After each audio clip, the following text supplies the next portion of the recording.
ప్రముఖ రాజకీయ వ్యూహకర్త ప్రశాంత్ కిషోర్ వైసీపీ రాజకీయ సలహాదారునిగా వ్యవహరిస్తున్నారని అంటూ ఏపీ అధికార పార్టీ అయిన టీడీపీ అనుకూల మీడియా సంస్థలు ప్రచారం చేస్తున్న సంగతి తెలిసిందే. అక్కడితో ఆగకుండా ఏకంగా పీకే ఇప్పటికీ వైసీపీ పార్టీని వచ్చే ఎన్నికల్లో అధికారంలోకి తీసుకురావడానికి ఆపరేషన్ మొదలుపెట్టిన రాష్ట్ర వ్యాప్తంగా తొలుత పరిస్థితులు అంచనా వేసుకునేందుకు ఒక సర్వే చేయనున్నారు అనే వార్తలు ప్రచారం చేస్తుంది. ఈ నేపథ్యంలో రాష్ట్ర వ్యాప్తంగా సర్వే చేయించిన పీకే విడుదల చేశాడు అంటూ ఆ సర్వే ఫలితాలను టీడీపీ అనుకూల పత్రిక ఒకటి పబ్లిష్ చేసింది. కానీ అసలు ముచ్చటను బయట పెట్టకుండా సర్వే తర్వాత ఒంటరిగా వెళ్లడం కంటే మిగిలిన రాజకీయ పార్టీలను కలుపుకుని బరిలో దిగడమే మంచిదని జగన్ కు ప్రశాంత్ కిషోర్ నివేదిక ఇచ్చారని మాత్రమే సుదూరు పత్రిక ప్రచురించింది. అయితే అసలు సర్వే ఫలితాలు ఎలా ఉన్నాయన్నది వైసీపీ కీలక నేతలు ఆ పార్టీ నేతలకు చేరవేస్తున్నారంటూ సమాచారం. అంతేకాకుండా పీకే సర్వేల ఫలితాలను చూసి తెగ సంబరపడి అతి విశ్వాసానికి పోవద్దని కూడా వైసీపీ శ్రేణులు ప్రశాంత్ కిషోర్ హెచ్చరించారు. ఆ సర్వేలో వైసీపీకి సానుకూల ఫలితాలే వచ్చాయి. ఇప్పటికిప్పుడు ఎన్నికలు జరిగితే వైసీపీకి 100 సీట్లు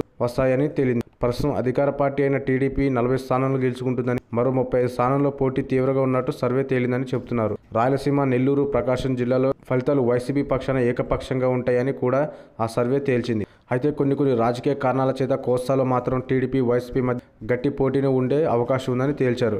అయినప్పటికీ ఓవరాల్గా చూసే వైసీపీ పైచేయి సాధిస్తుందని ప్రశాంత్ కిషోర్ నివేదిక ఇచ్చారు. బీజేపీ, జనసేన ప్రభావం మాత్రం పెద్దగా లేదని Prashanth survey తేల్చింది.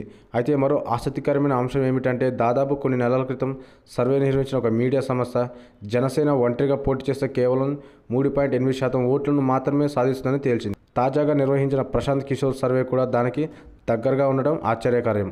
For more videos, please subscribe our channel.